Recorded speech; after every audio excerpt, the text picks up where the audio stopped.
Seigneur, que ta grâce, seule ta grâce. Nous voulons instaurer un état de droit.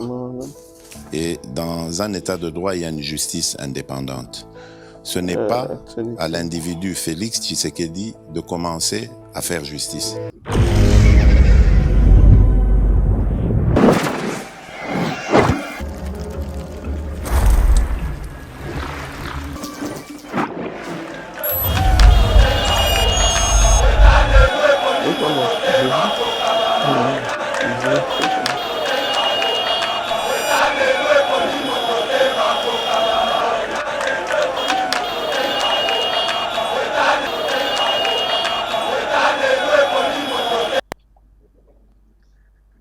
Na zosala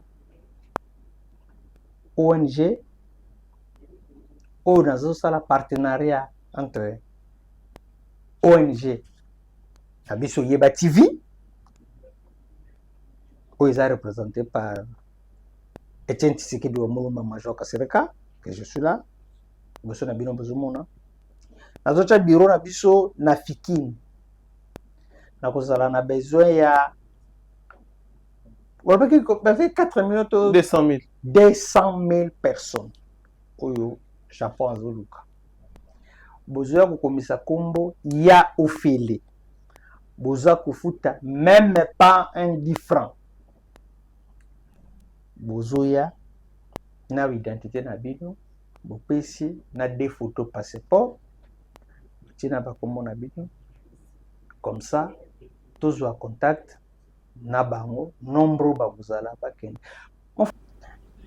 soki makambo na biso bandi kosalema bien na ba japonais tokobanda kokende kofutela bano baza na prison ya makala mbongo mpona kobimisa bango na prison mpona kotinda bango na Japon kokende kotanga tokozwa bato nyonso to baza libanda à partir ya âge ya 18 ans nakoya koannonce bino jour oyo tokobanda yango inauguration yango ezala na Fikini yakoannonce bino bokoya bato nyonso to bakoya bokomona ba japonais bokomona bato bokoya nyonso ezaka mpona intérêt ya Congo. C'est grâce na bino nyonso to bato bokolanda lisolo nde lelo tokomi place toza tosunga Congo na kati ya makanisi oyo mpe tozwi deja bato oyo bazotanga kotya mwa 10 francs mandambo numero eza na se wana moto alinga contacte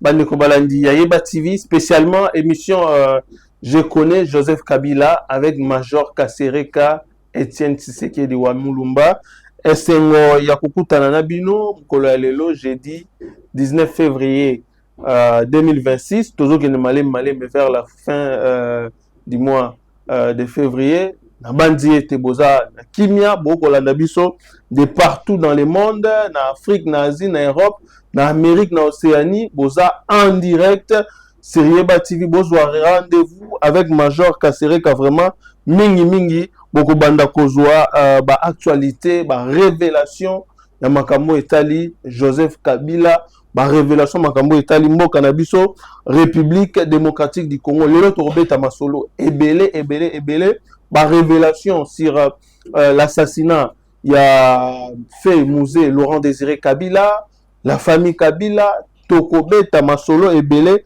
ba révélation ya sama yezo bimalelo Major Kasereka ebisinga en tout cas batuba tia vraiment ba ceinture de sécurité parce que ça va envoyer du lourd na epité soka yena ba bombe soka yena ba nini en tout cas beaucoup découvrir na émission ya lelo bo s'abonner bo partager émission commenter espace commentaire ezawana soki likambo ezali remarque suggestion bo komawana et puis bo s'abonner na ba page na biso Facebook na TikTok au Yeba TV vous allez nous retrouver là-bas partager aussi des émissions partager aussi tout ce qu'on fait sur toutes nos plateformes pour nous soutenir bandeko actualité info du jour mkola lelo tokolobela situation de Banyamulenge en RDC.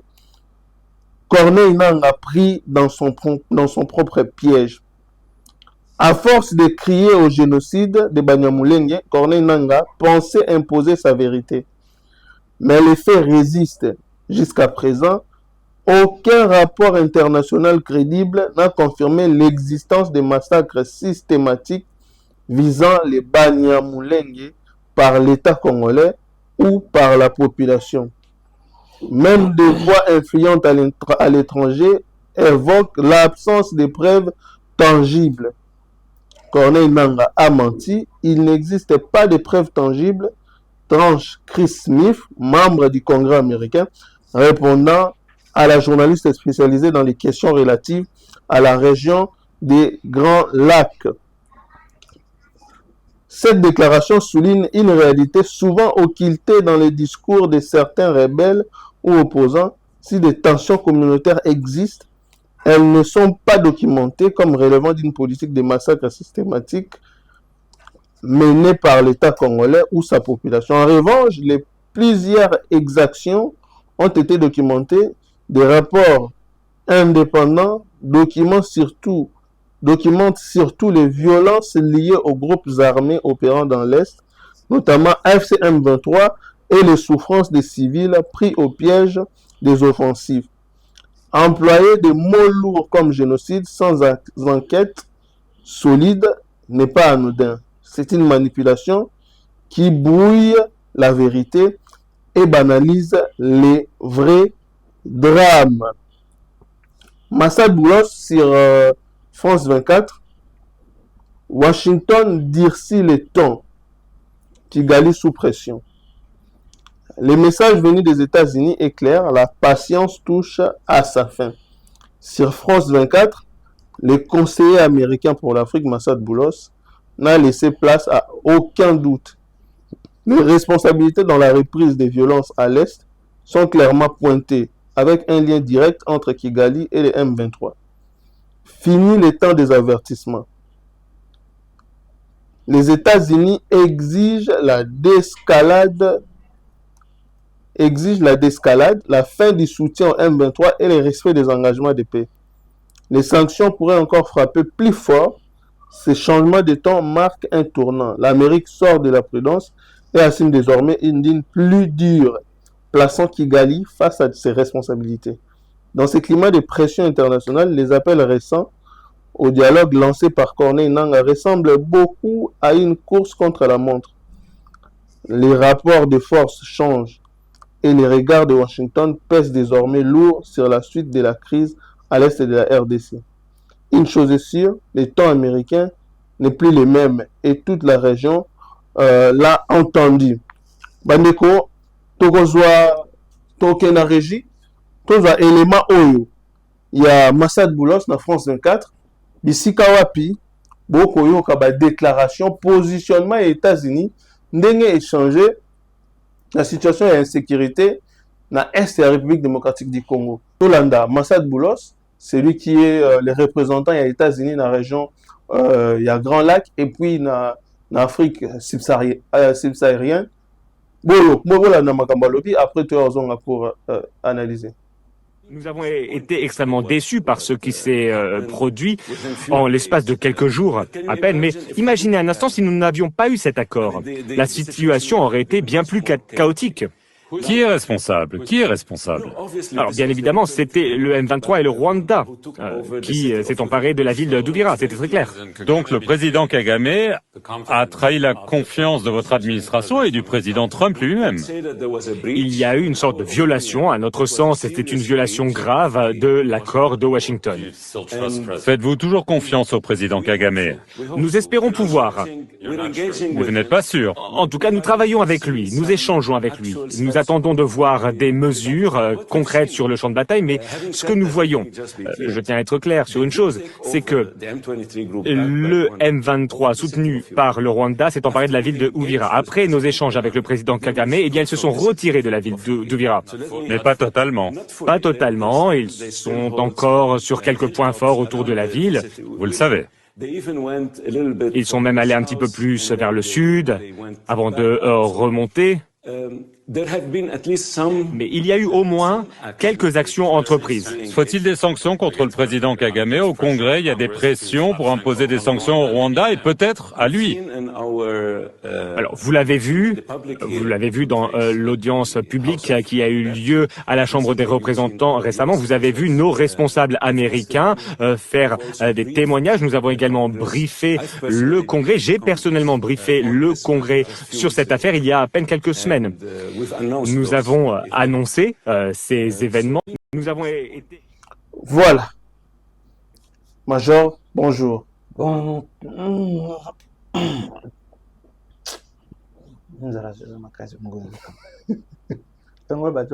Bonne santé. Santé, moi, madame. Comme vous avez pas problème sérieux, vous avez les os. Mais ça dépend. Hey, Zali. Faut le grand attendre des bidons. Non, mais la main est moi, c'est litre, moi, bidon. Ça fait 4 jours. Oh, bien sûr. Les deux à 4 jours. 4 jours. Mais bon, de toute façon, chose à dire. Il faut aider le peuple comme on l'a alors. On est là pour ça.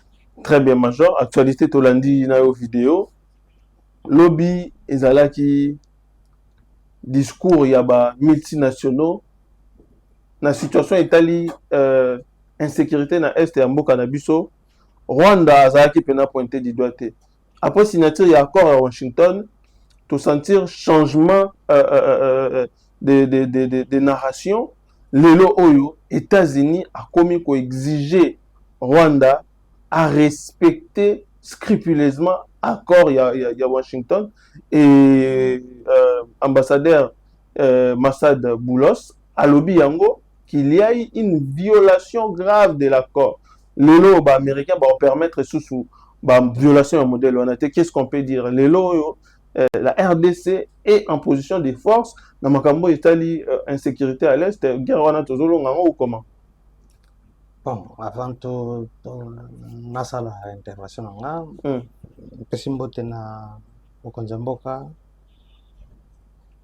Fati Béton, en tout cas félicitations, Fati Alexis Gaza Mobile. Oui, oui. Il y a solo. Ouais, lelo, ce que mon États-Unis a comment changer langage, na faveur na biso. C'est le moment il y a félicité. Liboso na Katia Bassier, je n'ai pas nom de Kakuna. Rwanda n'a pas représenté biso. Rwanda n'a pas représenté biso. Rwanda n'a pas représenté ba minéraux yo, même ko nani prince. Ba biso tozaki absent na makambo wana. Joseph na baninga na yeba sekwa fantirer.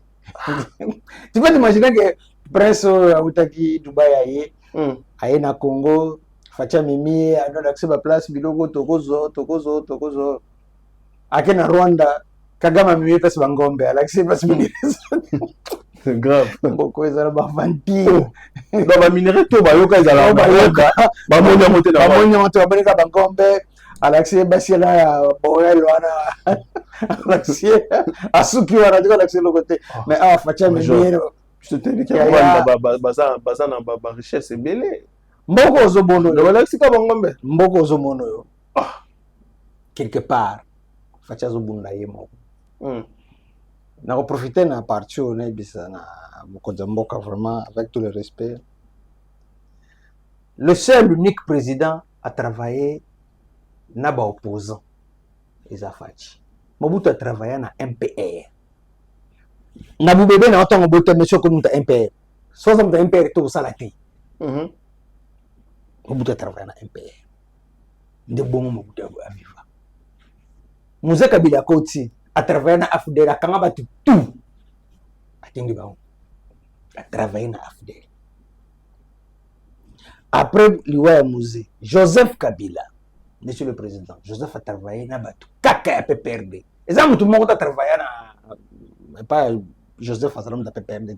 Même la mère Mendy, alors baratikala j'ai moi na PPRD lokuta. Et pas Joseph. Oyo kutunani oyo ministre a remplacé Yandive comme nani. A remplacé nani? A remplacé Yandive. Oh ça c'est comme ministre de budget comme na kusana. Muzito mutapalu. Muzito utapalu. Akota da PPRD, akoma muda PPRD. Bruno Chibala auta IDPS. Akota na PPRD akoma muda PPRD. Donc, nous tu vas là comment tu peux perdre tu vas là non tu bala défendre Joseph Tilelo azamu ta PPRD tellement comme Joseph asala ka batu ko sala Joseph c'est un démon Joseph azaka mo pepe butori bazate Bruno Chibala basinya ba accord na bango na Joseph Kabila Bruno Chibala bakota bango mutu nyonso to travailler na PPRD sauf personne azamu ta PPRD sauf na PPRD to travailler na PPRD c'est comme ça qu'il est Lelo n'a profité d'une occasion comme ça chef de l'État avec tout le respect mokonzi baliaka nando kiti bato nyonso moni wana na bakiam baza ba combien baza bato mabe bengana ba zwa conseil pa mama na yo zwa conseil et pas ya nami président ni CG comme na Kabu Augustin Kabu zwa bato ya IDPS na IDPS bato bazali ya mayele neti vena wana topenga bongo bato ko batope wana ko zwa bato na IDPS bato bo souffre na bango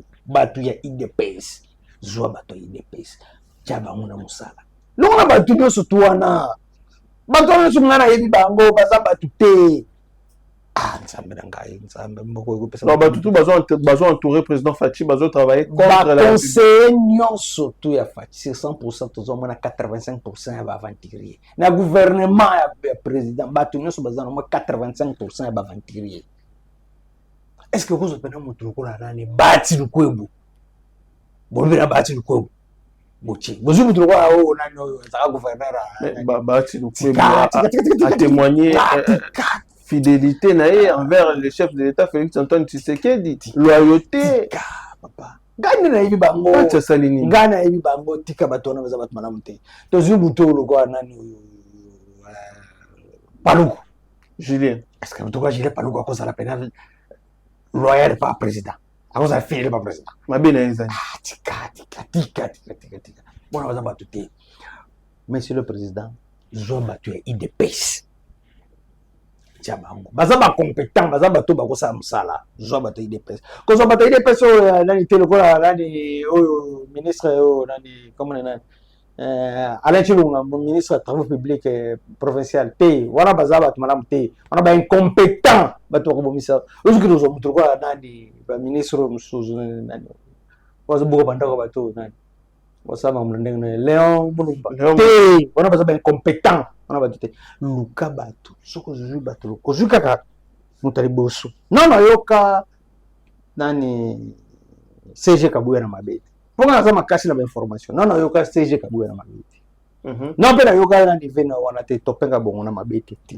zwa bato ya IDPS benga bango vandisa bango solo na bango sala gouvernement ya IDPS gouvernement za la teke kota ya parti au kota mutu wana kozala toujours redevable na parti batidie ne babe wana bato wana nyonso tu Joseph a contrôlé tout sauf personne na Kinshasa na ebisu bino vérité nanga lobaki kotanga bakomba bato moni nanga ndenga komi na suka lelo moni loko tangi wana nanga komi na suka nanga azoluka nzela ko kima aloko nzela ko nanga oboya kufa yemu kuba okate mutu yemu kotako tanga bakomba bo nanga mko tanga bakomba bato mko nanga ndo tanga bakomba bato bo ndi batena mutu azaka pemera president bo munake mutu balamo wana azaka pemera president asolwana na loba yako kombele fake na pas président ba piquer baza kombele fana loba ba généraux bino bonga ba généraux ana ba général la ti pété à partir de Rwanda est-ce que cause la général bena ala tel pété na Rwanda na armée na biso so bonne discipline za bolongo la ba soda nyoso tu ba kutana RCD Goma ba mutu sauf personne donc na ba kucha mon pati zwa ba soda MLC na kata MLC foko tere surtout ba garde civile longa ba on yos tout che mon panzi baza bat madame te gai na ibi ba ta s'adresser moko nyamboka avec tout le respect tozaka na Kongo moko ngana ko ndima nazo bal pona yo moko nyamboka na ko ndima na kufa pona Kongo pour lelo soki facha zati Kongo to kozonga sima à peu près 85 ans il y a retour na biso moza kufaki to sala 18 ans tililo to mona ga pasi facha zo bunda abundi bitumbo yemo ko po États-Unis ba no répondre biso bateau le rien. Rien. Tu peux t'imaginer que le jour où tu as signé dans les États-Unis. Baya babaloli borwa. Encore à Washington. Borona, babetango de. Oh, bien sûr, on a major. Basi babalola kango déjà et puis si maman na bre. Bato babaloli yango baza. So bo benga na mpanzi na oyebisa bino tango bakomi na bango bato balola borwa. Tant bazo ko beta contact na mama benga ya mako boy. Akora babalola. Mokonza mboka foko oyebisa ye makambo eza ya solo. Ko eza vérité. Nyonso nga na loba, banda na banda émission, je connais Joseph Kabila. Makanisi ekokisama. Yango wana lelo na se permettre pour nous que chef de l'État faut comprendre que na mokili mutu moko tala koyi biso alingi yo. Mutu nyonso alingaka moto na intérêt. Même Nzambe asala biso, alingaka biso na intérêt. Asalaka biso na intérêt. Bato bamona on eti eza makambo non eza réalité. Nzambe intérêt na ye pa bato eza ke biso foto komisa ka ye. So tuzo komisa ye te akobwaka biso afu. Mwasi soko baliye okolinga ye na intérêt na yo eza ke abota. Yango mona batebele bale ko te azobota te oboye boye non. Yango mona lobeke na osala émission moko restauration des droits de la femme. Mokonzi bato nyonso bazolinga yo eza pona intérêt. Bato balingaka Mobutu na intérêt. Elo Mobutu azate bato mota za pembene. Na sengi mokonzi azwa makambo ya me atia bato ya IDPS na pouvoir. Okay, ozala bien makasi. Très bien, Major.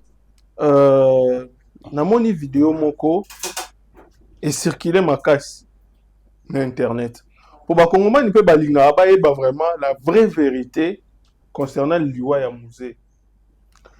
Namoni général Edi Kapen accordaki interview moko à l'époque tant ba libéré na prison centrale ya Makala, il a eu à remercier les chefs de l'État, arrivé na Okatanga, mais il a martelé na makambo etali liwa ya musée. Edi Kapen na lobby histoire ya solo il faut betama histoire nini il faut betama mais non c'est ngato ke non na régie bozwa élément oyo ya Edi Kapen makambo zo loba éveiller conscience ya ba congolais ebele. Alors major Kasereka logo aza awa to minga ko sola mo muke to ebana no vérité ngo soke ezani to ke na régie après to ozonga pour analyse. Concrètement par rapport à l'assassinat. Concrètement c'est que les méchants ont assassiné le président de la République, Laurent Désiré Kabila. Et vous devez savoir que le président n'a pas été assassiné la nuit. Il a été assassiné pendant la journée. Et il était 12h55 ce jour-là. Et donc, toute la vérité existe sa mort doit être connue. Et elle existe. Tout ce qu'on vous a raconté, c'est de l'histoire politique. Ils avaient raison de vous dire de frustrer. Et la vérité, vous la trouverez quand vous voudrez. Ouais, on peut compter sur vous pour avoir plus des détails sur sa mort. Parce que vous dites que toute l'histoire vous sera racontée. Parce que le peuple congolais a. Il n'y avait pas que moi qui étais présent ce jour-là. Oui. Malheureusement, quand on m'a enfermé, tous ceux qui étaient avec moi ce jour. Très bien, Bandeko. Wana Tolandi, général Edi Kapen, qui, pour lui, Mansolo ou Ebetama, concernant l'Iwa ya ex-président Nabiso, Musée Laurent Désiré Kabila, vérité, ya solo, etikala ya robombana. Mais Tosuki Wanate Bandeko, namoni lisusu une déclaration concernant makambu ya famille Kabila. Un journaliste de notre pays, plus Roland, a sali ma déclaration naïe. Oyo, selon ye, déjà qui a interpellé déjà bah, communicateur tout Oyo bah s'attaquer Joseph Kabila premièrement par rapport à l'identité naïe vous avez congolais mais Tolanda n'a pas procès makambo etali identité ya Joseph Kabila to questionner histoire Jusqu'à-là, on n'a jamais su établir la congolité de Joseph Kabila. Mais selon Pius Romain Roland, Joseph Kabila est congolais. Mais toi, nous, moi, extrait, il y a émission, il y a Pius Romain Roland. Après, tu as avec Major Kasereka, tu décortiqué. C'est à moi de faire la comptabilité. Il n'a jamais. Parce que vous dites, vous connaissez tous les enfants des Si, il en a eu combien? Je ne peux pas comptabiliser. Il a eu 3 femmes officielles. 3 femmes officielles. Eh bien oui, c'est connu. 3 femmes officielles. Il y a une qui a accompagné sa fille cadette qui s'est mariée à Abidjan. J'étais avec elle. Maman et si serait la femme de l'un de ses amis? Serait faux et archi faux. C'est une histoire créée par les Cancrela. Mais c'est une histoire créée par les Cancrela. Moi, j'étais à Kamituga, j'étais avec Maman Feza. Son petit-fils est en Europe. Et il m'avait appelé. Il me dit, ce que tu dis, notre grand-mère nous a toujours raconté. Elle a vu ses enfants naître. Et qui ici, c'est qui Boussé Falay. Mais il était avec Rex Kazadi. Rex Kazadi lui a posé la question sur ses enfants. Il lui a dit, je les ai vus naître. La même question. Un autre Cancrela qui est allé voir le pasteur Nehema, qui parlait. Nehema lui a dit quoi? D'ailleurs, son oncle n'est pas encore enterré jusqu'à présent. Chabani, les compagnons de Jésus. Jusqu'à présent, il n'est pas encore Chabani enterré. Sikatenda. Tu comprends la cruauté du régime? Jusqu'à présent, il n'est pas encore enterré. Et les pasteurs, devant ces 2 Cancrela, qui sont venus encore dans leur quête des origines des uns et des autres, il leur a dit, mais mon père m'a dit, malgré que je suis en froid avec lui, je les ai vus naître, je les ai transformés. Mais pourquoi la majorité de Kabila a toujours posé problème? Pourquoi ces sujets divisent tant et mobilisent puisqu'on n'a pas su l'attaquer sur sa gestion. Non, sa gestion est restée aussi perfectible. C'est un être humain. Ouais. Par rapport à tous les présidents de la République, personne n'a géré aussi mieux la République plus que Joseph Kabila. Mobutu a eu la République en entier. Il nous a laissé la rébellion. Kassavubu a hérité seulement la République des Belges. Mouzé a hérité la République de la manière dont vous le savez. Il a laissé fragmenter, mais c'est lui qui l'a hérité fragmenté. Il l'a laissé avec 145 territoires. Un héritage assez fragile. 145 territoires. Dont nous payons les prix aujourd'hui. Avec la reprise 145 de la rébellion. 145 territoires et aucun avion rwandais n'a survolé notre espace aérien. L'indépendance économique, tant réclamée après l'indépendance politique. Mais où est le problème? Voilà. Major, Tolandi, interview, vérité, Congolais, il faut retenir les années. Beaucoup, exemple, beaucoup, batente basé belé. Non, beaucoup. Batente basé belé. Batente basé belé. Belé, batente basé belé. Moni, batente belé balinga korobali kambali wa muzete. Parce que ce barabili kambali wa muzete batente belé ba okufa. Oh oui, liwa musée ebomisa bato ebele.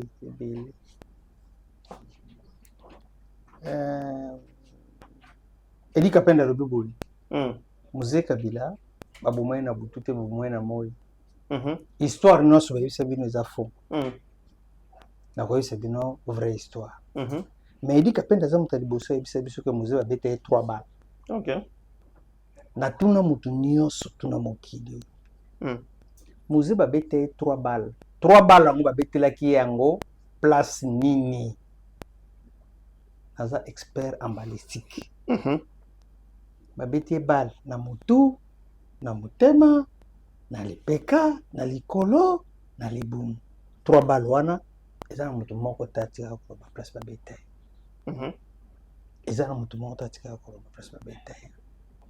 Ye Olympus. Ah, c'est grave ça. Le côté Zamakasi, Namboko. Olanga Nazocha, you un défi. Mais monsieur que Joseph Kabila fait partie de Batouma Musée Kabila. Rappelle-toi, la procès à Musée. Batuni, Basodo, Bakenda, Kobo Libanais.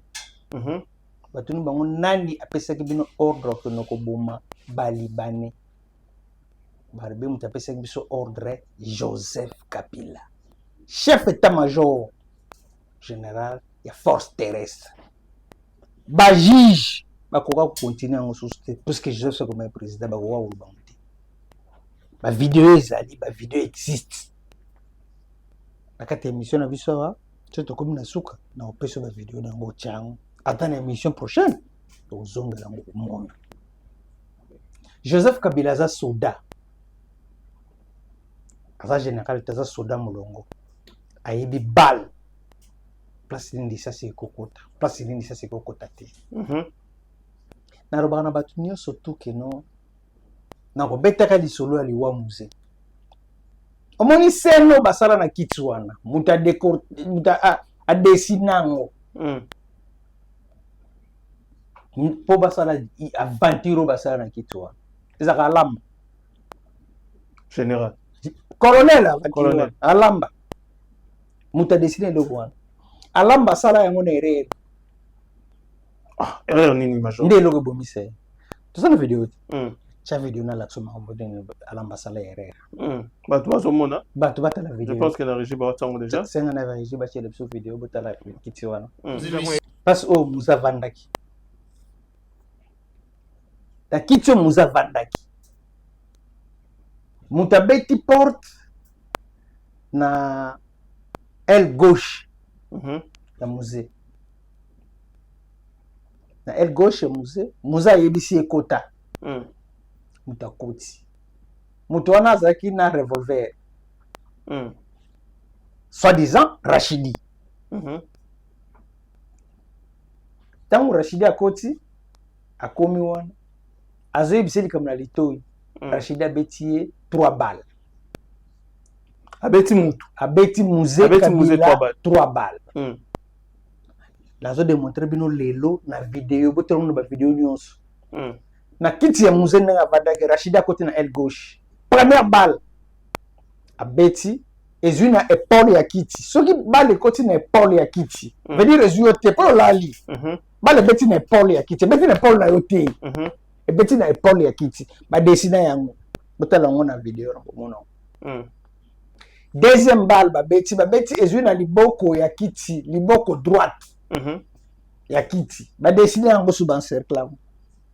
Troisième balle babeta ekoti na mukongo ya kiti tous les 3 balles ya Rachidi ebeta na nzoto musée te benda yango place oyo wana komona keno ba encercle yango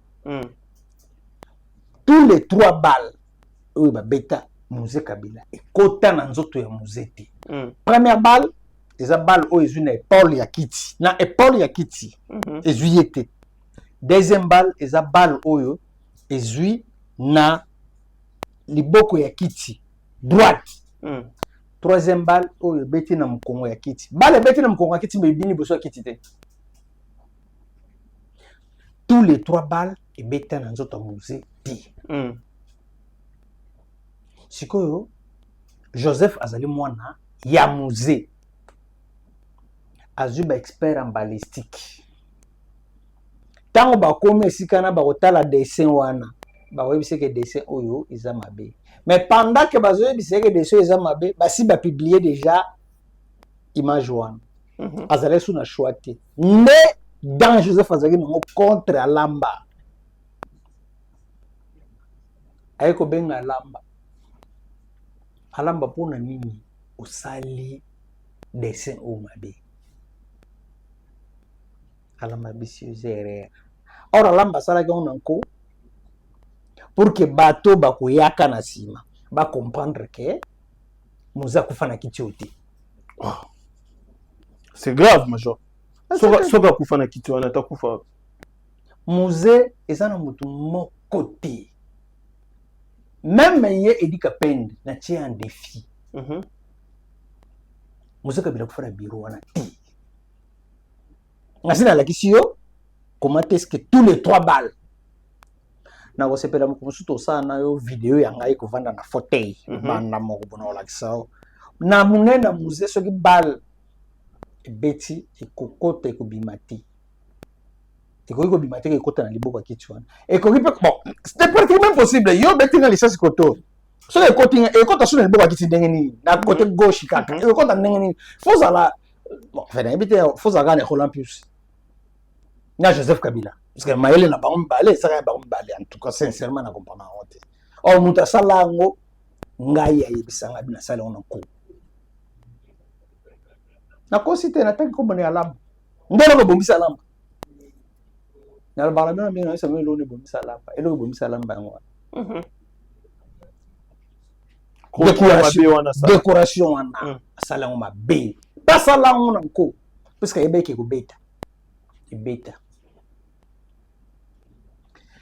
batuna basoda o bakendaka koboma balibane pourquoi baboma balibane pourquoi babomaka balibane ndelo batu le bati non beta lisola pourquoi babomaka balibane non beta lisola pourquoi baliboma balibane alobi Roland Plus alobi boy Joseph Kabila tiki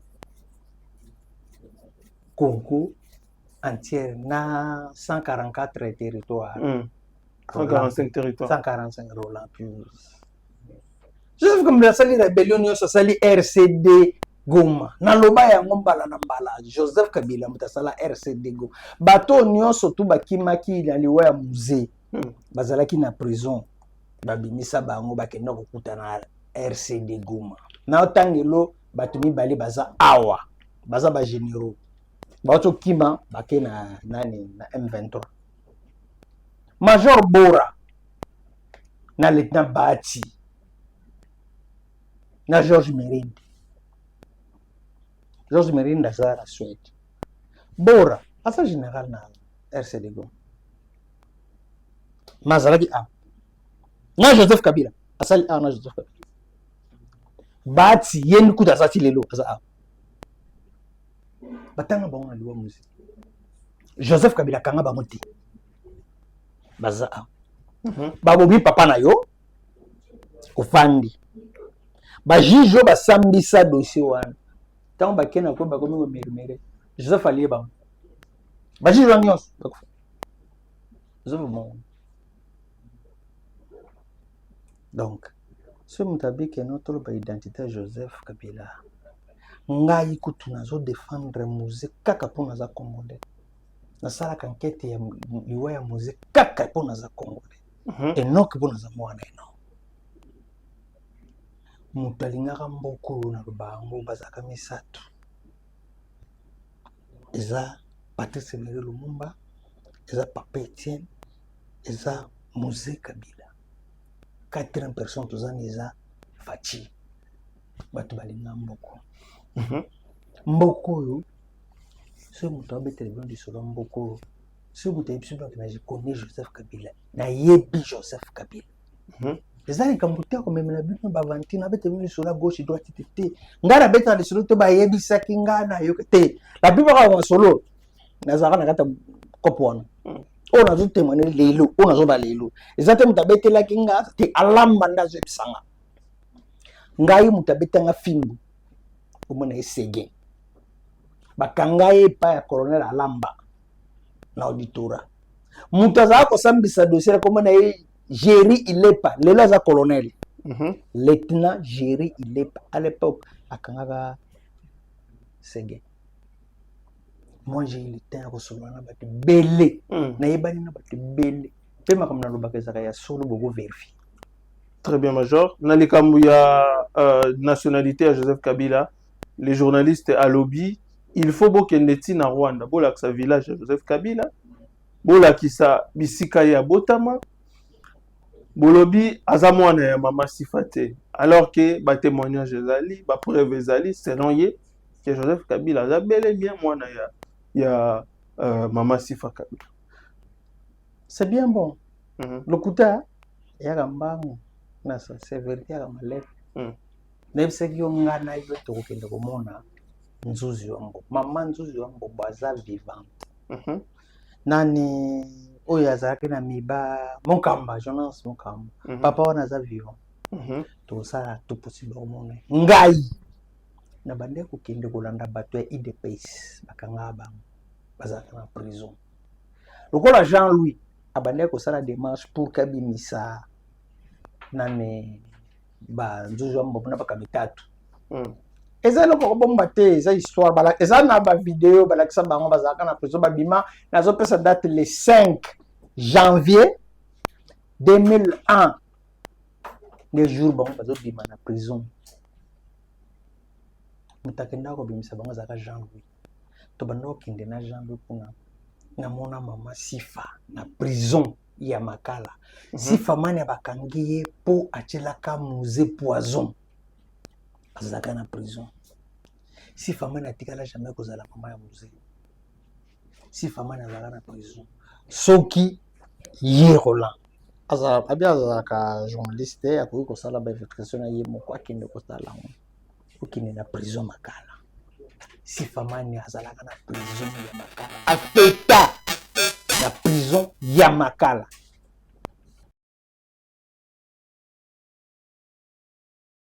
ozala na accès tokende kosenga yango ngai na yo na prison ya Makala tokoluka archive wana tokomona kombo ya Sifa mane na prison ya Makala ngai na mona na prison Makala. C'est vrai que loko mona Moussa Zaka na basi misatu na kati ya palais de Mabo Sifa mane azala na palais de Mabo Sifa mane bapesa Tchala mwana poison pas Joseph atiela musée Tchala mwana tchate Sifa mane bapesa ya Tchala musée. C'est comme ça que Joseph a gardaka Tchala mwana pembeni pona contrôler ndaka kozwaya comme si piqué mutu oyo kutubuta eko lo bango eza danono mutu ayeko boma Tchala mwana eza mwana mwasi oyo nani comment on dit ça on moi c'est un ndumba na poto mtakane tambo dishoshwa iye mteko boma Tchala dishoshwa tele bate belewa poison comprends makamna robaka ya Joseph ngana ibi Joseph très bien Joseph Kabila salaka asalaka eloko par hasard te eza eloko moko te Joseph Kabila salaka par hasard nyonso to Joseph asalaka ezaka déjà bien préparé Joseph azaka comme pepe a préparé eloko nyonso tout Joseph akozwa mutu moko boye lelo apando bongise malema ayebi ke mutu akosala kumoko na 2030 azokende malema tina 2030 obetelo kwa ndenge Joseph aza ya ndenge ba Rwanda na opesa histoire moko Joseph Kabila continue à pouvoir. En 2006, Joseph Kabila a décidé qu'on venda Nalimete. Comprends? Joseph a décidé qu'on venda Nalimete. Pourquoi Joseph a décidé qu'on venda Nalimete? Parce que mon aki facilité ya ko s'échapper na makambo nyon surtout o ya ye ya mabe ko vanda Nalimete. Aponi Motel Fikine. Aponi Motel Fikine pour nani? Joseph Kabila. Joseph Kabila. Aponi Motel Fikine. Raison na ye aponi la Motel Fikine lelo na ibisa. Omoni bata Motel Fikine nyonso makambo bazwa. Makambo banda kala na idée ya Joseph Kabila. Zo vidéo oyo tokendaki na yo na détour jumelo batonga na Motel Fikine. Après na betelo lisolo na.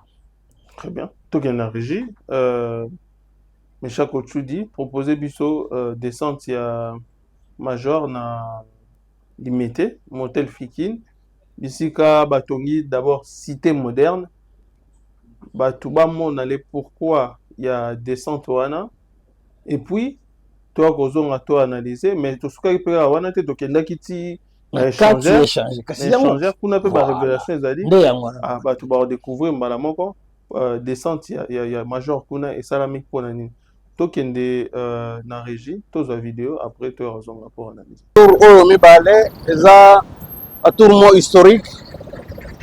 Il y a deux tours, il y a chinois.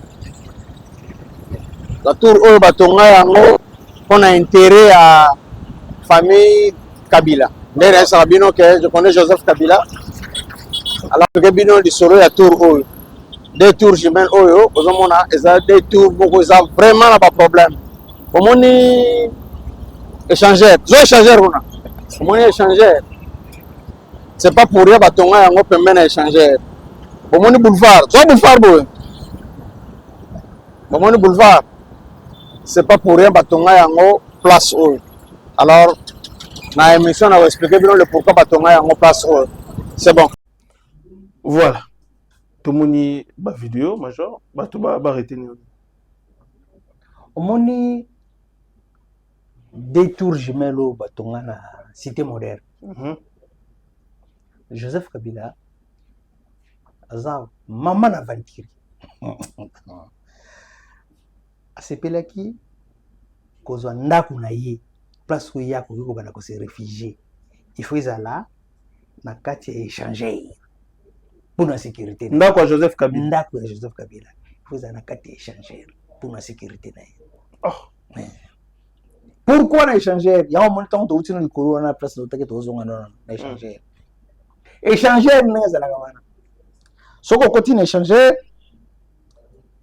à tunnel, na C. Un tunnel souterrain. Un tunnel na C. Tunnel, on est comme mayo, ti na beach. Oh. Tunnel est na C, on est comme mayo, ti na beach. Tunnel est na C, on est comme mayo, ti na aéroport. Joseph Kabila alingaka vanda na échanger. Batangi yango ti yango moni asombaka lupango moko na 18e rue. Tanga asombi lupango na 18e rue, batu bazalaki pembeni. Joseph alinga batu pembeni na iti. Batu bazalaki pembeni na ye, amoni ati isa bien te. Aye kosomba motel Fikine. Joseph Kabila somba motel Fikine. Asombi motel Fikine. Asomba son motel Fikine. Biso to ebeza domaine à l'état major Kasereka. Yango nazo keno malemba ko bitungisa te non c'est celui sur là. Asombi motel Fikine. Asombi motel Fikine ebimi na compte ba chinois. Ba chinois babandi kotongela ye ndako. Omoni détour wana. Na se ya mabili. Ekota na profondeur à peu près à 15 à 20 mètres. Pour que bakutanisa yango. Na émission vérité. Le tour ya cité moderne. Je suis dit ça. Kavnaï. À peu près 15 à 20 mètres na sia mabili. Pour akutana na échange. Oui, bien on est ni machin. Papa, nazalaki na cercle wana. Nazalaki kanguta ko bitukisa te nazalaki na cercle wana. C'est grave. Ba kotina. So on a zolo bano lelo. Na osenga na général Malu. Chef à maison militaire, bakanga détour wana. Oizana. Bakanga détour à cité moderne. Yango. Babotula yango.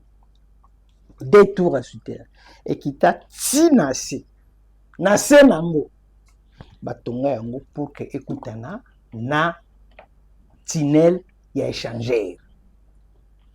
À partir ya tunnel ya échanger, mutako ko s'échapper. Projet wana tant bazo salango nazo betali sur la gauche droite était moi j'étais là parce que d'ailleurs ki biloko wana nazo wana batu wana nde omoni ba chinois wana basombi motel Fikine basomba yango pour que bakotaka esika wana Joseph Kabila nda somba yango eza bango te bango baza na problème te basomba yango pour la preuve. Pour le second basumba société oyo bazo samba na batu ya motel Fikine beaucoup tcha ba document na on comme ça to lando tala autant ba document statut à société wana société n'est na commune yom to tanga ki société on a une société immobilière du Congo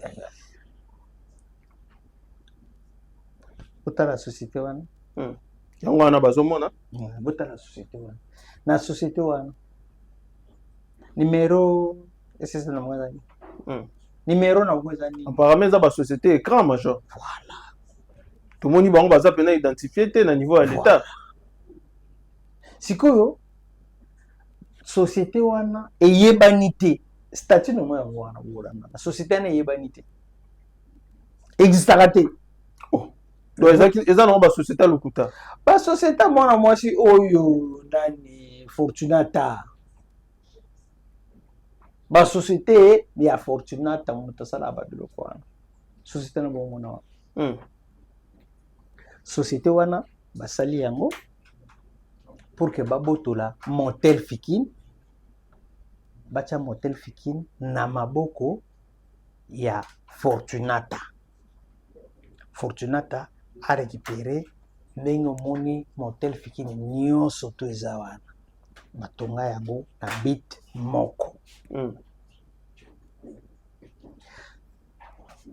ntango basilisi kosala buzoba na bango pour que Joseph a s'assurer que biloko na ye ekozala toujours na sécurité atiaka na commune ya Limete toujours moto ya confiance oyo ye akoki kocontrôle atiaka na parquet général ya 4e rue toujours moto ya confiance oyo ye akocontrôle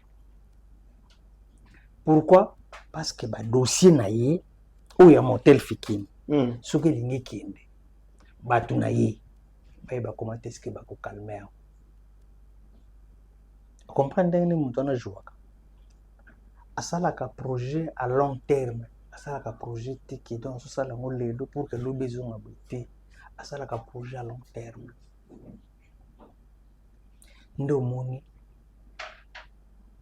lelo nde tozobana dossier oyo ezobaluka ya motel Fikine moto azokokala yango ezali PG ya 4e PG ya 4e rue aza motu ya Joseph Kabila donc Joseph Kabila moto atia ye wana papa mpona yoki bato ya motel Fikine bazolela trop eza liboso ezalaki deux tours jumelle wana ekomi basombi susu tina motel Fikine oyo ezo appartenir na ONEL office national ya logement mais ekomi ndenge nini soki société immobilière du Congo mais namoni mpe société mosusu wana soki CCC papa biloko nyonso ezobeka lokuta naza na badossier nango nyonso tu au moment opportun nakolinga na expliquer yango au moment opportun nakolinga na expliquer badossier wana nyonso tu mais pour le moment na ina sadi ndoko moko oyo eza vrai batutakanga na mutuka ntango nauti kosala émission ya Fortunata nalobi émission ya Fortunata lundi mardi na journaliste osalaki na ye tozwi ba menace grave mercredi batuti ntango batuti ngai jipo etutaki ngai ebimaka mingi na motel Fikine nga nalandaka likambo na par hasard te makambo nyonso tu nalingaka kotala yango mpona yeba koma te eske ezoleka qu'est-ce qui va se passer jipone etutaki ngai eutaki motel namonaka ngo na motel Fikine précisément pena n'importe parce que très souvent ebimelaka na 13e rue wana nakena déposer plainte en bonne et due forme na auditorat ya Mayadi auditorat Matete plainte contre un connu. Qu'est-ce qui va se passer mardi? L'autre mercredi. Mardi. Nazoleka, na commune ya Limete. Na moni jeep wana, na ba élément mibale, na kati ya commune, bazo solola, na commandant commissariat, capitaine Dix, na kati ya commune. Jipu ya moyo na tistama bato so ba moninga bien te na longwe okay na butu ya mardi na 22h tokute na capitaine Dix na commune le monsieur, il était en colère. A eu ordre hiérarchie à mon anga souté. Le monsieur a mis revolver. So ça qu'un béto massage. Ah. Mon frère. Problème ni nangai. Il était très en colère. Le quoi ngana ebaka makambale mettait bien. J'ai compris directement que Mutoyo azara muta Kabila.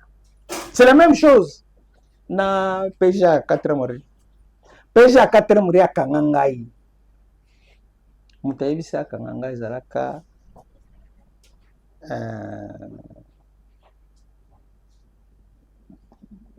type on comme qui m'a mingi comment chef que tu viens Emmanuel quel cas toi mutayaka kufunda na type moza kuna bavantire mo type na kainga atindinga na prison très en colère ba jijo ba sambisa ngamba bitu na biba moi je sais est-ce qu'on peut t'arrêter pour les choses pareilles n'est-ce pas on veut tout ça moto kainga za yete eza ordre au de corps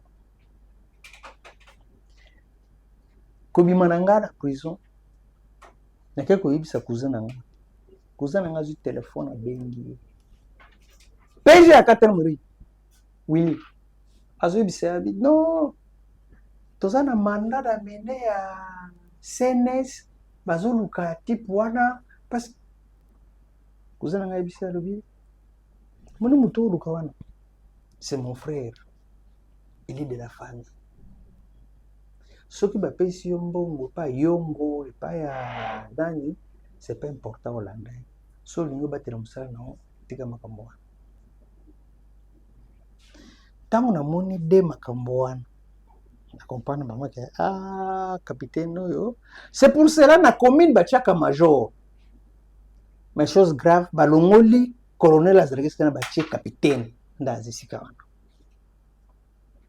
Pour que le capitaine a réussi, c'est que le capitaine fasse un maboko belai, fasse une relation. Alors relation avec moi Mikolo, donc toi Simba Mbezaka Joseph. N'a profité de l'occasion pour nous un auditeur supérieur de Matete. Auditeur supérieur de Matete, mercredi, c'est qui lobby, azaki na auditorat supérieur. Pour nous confirmer plainte nangai pour dire que nazo suspect oyo parmi bateau batikinga lelo nazo boiter na moneza fix ngai boko de na monaki nazo bango na télévision ngai moko de na monaki et puis abrakenga revolver na 22h na 22h abrakenga nani wana capitaine ya commandant ya Siat ya limité na 22h après que nga yaro nga na sala confiance na justice na biso na yebi ke moni na biso to chaka to bi ke justice pour mboutuna surtout président de droit pour ni motote président Lobaki ce n'est pas moi président pour nous kanga bato état de droit et ça me sala non na do sala bino confiance au droit supérieur ya Matete na lingi na mona moi éclaircissement na kata dossier bato yo baza parmi bato yo bazoka mbongo ya Kabila na Fortunata na koya ko bete bino di solo na bisaka bino na bike Fortunata ba bimisie azongi poto poza soin mais Fortunata za na poto te donc oui c'est bien parce Fortunata za donc par là je voulais juste dire na bato na surtout bazana motel fikini ke babanga na bangote to senga kaka na leta eloko moko tango babandai kotonga cité moderne wana nani cave na ye za ya combien de mètres na si bakota na se ya cave wana bakokuta cave wana soki kutana te na échangeur batonga yango na idée moko Joseph Kabila passé la nuit ici na motel Fiki na cave wana asala bon parce que à tout moment akokota na si wana abimi mbala moko na aéroport akoki kobimela mbala moko na kinga kati l'autre fois naloba kuna bikinga kati eza na batinel ebele na se. Joseph banda ko préparer comment est-ce que banda ko s'échapper à tout moment. J'ai été on a ba bino ezali solo te nazaki wana eza na camarade moko azali colonel na auditorat supérieur ya Gombe, je pense que c'est à Longwa. Na boy kotanga comme parce que c'était un ami ayebi mambo na zoloba. Ayebi mambo azaki na anera azaki na auditorat ayebi mambo na oloba. Nazaki camarade ya bakonzi beli nazaki na kati siège wana. On zoloba eza vrai eza vérifiable bakotala. Eloko na osenga na général Malou azali chef de maison militaire, chef de l'État. Ils ont le pouvoir pour protéger le président de la République. Pour saisir l'immeuble Oyo. Premièrement, ils ont un candidat, ils ont un droit à la place. Ils ont des guerres, ils ont surtout place. Ils ont un satiné loana. Donc, n'a pas ça comme information. Si vous avez sérieux, c'est bon. Si vous avez sérieux, c'est bon. Oyo koya kokoma na sima bato oyo bozolo bake bato bakotaki bato bamikotela bato bakotaki eloko tokosala na Kinshasa awa mpona koprotéger mboka eza nano liboso il faut tosala carte ya koidentifie bato na motu wana nani naoni DG Richard Ilunga omoni eloko na so basali yango tobandi koyeba toza combien de personnes bakotaki combien de personnes babimaki eza facile ya kokanga ba frontière na biso to yebaka bato kombe bazokota bato kombe bazopima ole tozala kaka kotatone toza kotatone ti lelo na sécurité batatonaka te na sécurité batatonaka te donc esalinga pasi makasi ya koyeba ke lelo nazwi occasion kolobaka ba vérité c'est parce que nga nazalaki na kati nga nazala kola Moïse Avandaki pas Pharaon. Il avait tout chez Pharaon. Il pouvait seulement rester là-bas. Avant, il n'avait pas, mais le fait que qui est israélien, jour à mon nez, les Israéliens, c'est là. Abomi égyptien, on a combien. Mais mon taliboso, or, le bac a kufunda yo, Israélien. Nde Moïse Akima, Moïse Atika, nda kwa munene pas roi. A préféré que de la libanda a comme libanda pour que un jour ya kozonga ya ko sauver peuple na ye ngai na tika nyoso tuna zaki na ngona Afrique du Sud soko comme na table view tuni ko si bons ba oyebisa vous ya nazalaki na vie moko ya bien mais na tika nyoso tout pour moya na Kinshasa Nayaki na Kinshasa uniquement pour nous bon Joseph. Nayaki na Kinshasa juste pour nous aider le peuple congolais. Voilà boke on a observé lelo et c'est on a lelo ça que toujours moi solution. Tout le monde l'autre fois les Kambuya ba japonais pour ba ko aider biso na Congo.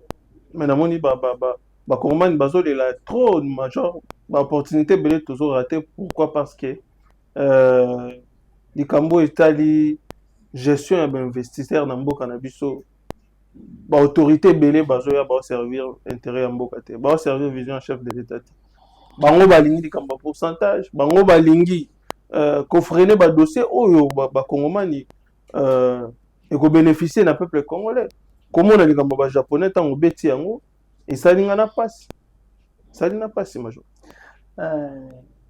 avec tout le respect pour mboka soda zolo bali kama mkozi folo le koti pour mboka na kobeta mazisho parce que ngana tangi mingi mutabo banga miso na mona sute za kalwila lelo kotanga comme na difficile kalwila yo na kotikote zela ko mona nazo yela yo la to lokola sozo zela yo ko mona mbongo na nga $20,000 yo oyiba nande ko na yo bwisino na mutuka na ngo boyiba na yo nande ko bwisino ozela nazo ya mokonzi mboka Japon Chine o lelo tokumisaka Chine mawa tonga Chine parce que alukaka aide epai ya bato mosapi moko elongolaka silité Mao ake kozwa aide na ye na Russie azwi barusse baye pour que batonga Japon batie bausine na kati ya Japon barusse Staline moto atia biloko nyonso to wana na kati ya Japon pour que bapauvre bameka komata chef de l'état Faci Beton bajaponais balingi baya kotia biso poa siège na yo oza entouré na 85% ya bamiyibi bazosenga pourcentage bazosenga 20% 30% mbongo ya bango te mayele ya bango te eloko moko te balingi bango bamibongisa. Mais comment le dossier ya bajaponais onga kanzaki déjà bavalidaki yango major na kati wana tokoki kotia bafoto komona tia bafoto bayaki vraiment effectivement bazalaki na Kinshasa tia bafoto komona wana na INPP bajaponais bango wana na INPP lisolo oyo ebanda kala même président tanga azalaki na Japon ambassadeur ya Congo na Japon ayebi lisolo oyo ambassadeur ya Congo na Japon ayebi lisolo oyo bajaponais baya tina Kinshasa babanda nanu koya na époque Mobutu Mobutu aboyela bango baya na époque mataka bafoto babanda koya na époque ya Mobutu Mobutu aboyela bango baye na époque ya Mose Kabila animi malheureusement kazaki tamukuse malheureusement zaki tamukuse bakati baye koya na tangu ya Joseph Ndeko Taboyi mais lelo baye koya président animi ya batu na ye ba ministre na ye bazosenga nango pourcentage ba ministre na ye bazosenga nango pourcentage. Alors au lieu tokendaka ba gauche droite tozongaka kosengaka bango banani voilà matisaka mona surtout photo zonga boye tolandaka boye lelo na so bino no surtout ba congolais que na trouver bino solution na zosala ONG ou na zosala partenariat entre ONG na biso Yeba TV où ils sont représentés par Etienne Tshisekedi wa Mulumba Major Kasereka, que je suis là. Monsieur Nabino Bozumona. Dans notre bureau, na biso na Fikine. Na kozala na besoin ya. On va 4 minutes. 200 000. 200 000 personnes. Oyo Japon azoluka. Bozoya kukomisa kombo ya ofele. Boza kufuta même pas un 10 francs. Bozoya na identité na bino bopesi na des photos passeport tina ba kombo na bino comme ça tozwa contact na bango nombre ba buzala bakende. Mon frère ezaka ndenge moko na fondation Mama Denise Nyakero. Mama Denise Nyakero atinda ba na poto non parce que ça na relation na poto. Les lois Japon en a besoin de biso. Est-ce qu'il faut que tous les gars attentent à bamiyibi wana? Non. On n'est pas obligé. Batami be ko les gars biso te. Peut-être que ma commission sera bon ba salate. Alors pourquoi faut qu'on les gars pas na ba pesa 20%? Alors là on ne pas gauche droite. On là ko bondela bango. Non. To sali fondation na biso ONG na biso oyo tokobanda kozwa batu en collaboration na ba japonais kala ndenge moko tabeta de loterie. Moi j'ai réfléchi à ça. Est-ce qu'il faut qu'on nous paye ça ministre on a 20%? Est-ce qu'il faut qu'on nous paye ça mbongo ko ya yete baza pesa bino 3 milliards 2 milliards pour que vous bongisa mbongo la bino bolite to ça la fondation na biso biso moto zongo en charge na Kinshasa ba jeune bazo souffrir fort. Tozwaka exemple moko est-ce que biki sana ba wo musu balala na kali kolo moto ba yenda kati ya station ba teli malala belé so kena victoire okuti ya lali na magasin kitambo okuta bango tala lelo ba ndeko na biso ba buki na pagajo place exacte mais ba sepirika ko buka mon frère soko kena prison centrale makalo ko kamba prison na batonga yango pona 1500 personnes prison centrale makala lelo tozana plus de 17 000 personnes. Ngamo nazalaki kuna fana kende natikaki bango 18 000. Mutamba tanga kotaki bango 17 000. Akitisi bango tozongi ti na 8 000.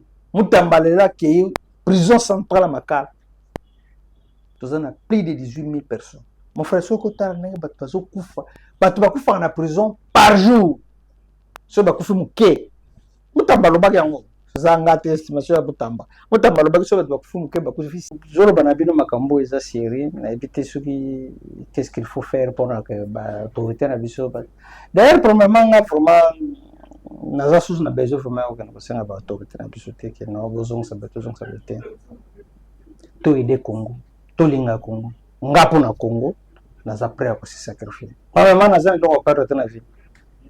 Joseph abetanga fimbo na tigala beki mbali sala te kalula kanga changa na prison monsieur kufa na mona asu bien te donc la mona loko perdre te ce qu'il faut faire faut aider peuple congolais lobi na bango za la vie tozaka na mboka moko eza Congo alors bano ba na prison na makala batu baso souffrir makasi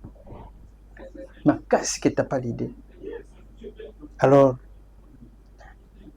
soki makambo na biso bandi kosalema bena ba japonais toko banda okende kofutela bano baza na prison ya makala mbongo mpona kobimisa bango na prison mpona kotinda bango na Japon okende kotanga tokozwa bato nyonso to baza libanda à partir ya âge ya 18 ans nakoya koannonce bino jour oyo tokobanda yango inauguration yango ezala na Fikine nakoannonce bino bokoya bato nyonso to bakoya bokomona ba japonais bokomona bato bokoya nyonso ezaka mpona intérêt ya Congo. C'est grâce na bino nyonso to bato boolanda lisolo nde lelo tokomi place toza tosunga Congo. Na kati ya makanisi oyo mpe tozwi deja bato oyo bazotanga kotya mwa 10 francs mandambo numéro eza na se wana moto alinga contacter pour que tosala livre pour que nyonso ekende bien. Alors eza na posa na souci kaka ya koyede mboka na biso nde moni tozosala nyonso tozosala. Vérité za moko ke mboko oyo Félix Antoine Tshilombo président de la République azobunda makasi mpona kolongola yango na partenariat na baaméricain. Je pense que ça va aller. Major namoni likanisi oyo soki to associé yango avec musala oyo général Kasongo Kabuki azosala osala eloko mwa bien nde eloko wana oyo nazoloba omoni likambo ya kozobana na biso kotinda bango na angenga na buku Joseph asalaka na kindoki na ye atinda bana wana place akenda kotinda bango wana bana na bazala kuna te mais tala Kasongo Kabuki lelo azwi bana wana lelo bana na bakomozonga bakomi utile na société bango nde bazosalela biso bango nde bazotonga na maluku wana bato bazotonga kuna eza bana wana. Alors nakosepela na association na biso tokosala ntango tokosangana na bajaponais tokokotisa yango na service national na général Kasongo tokoluka ye tosangana pour que toyede bajeune toyede bilenge ngai moko oyo bomoni lelo na telemi awa nazalaka voilà bozomona bafoto wana ambassadeur na biso ya Congo na Japon ayebi makambo nazoloba président de la république ayebi makambo nazoloba yango wana bafoto yango wana donc partenariat na Japon eza eloko moko ya kitoko makasi eza likambo ya kokende gauche droite bato batindelinga bafoto oyo eza bango moko bakolo lisolo oyo bayebisinga nalobela yango mpona na sensibiliser bajeune mpona motiver bajeune pour que tolonga na maboko bato oyo ezesesio mambo ezaka ntina oyo bandoki oyo bato mambo ezaka ntina tolonga na maboko na bango tokodépendre na maboko na bango te biso nyonso tozodépendre bino nyonso boodépendre mpa na nga tozosala ONG na biso oyo nakobanda obenga bino nyonso tu bokoya pour que tobanda kosala makambo na biso na ndenge na biso na ndenge elongo bani na vérité pour que toyede république soki tosangani lisusu ndenge doko Chagaka alobi na général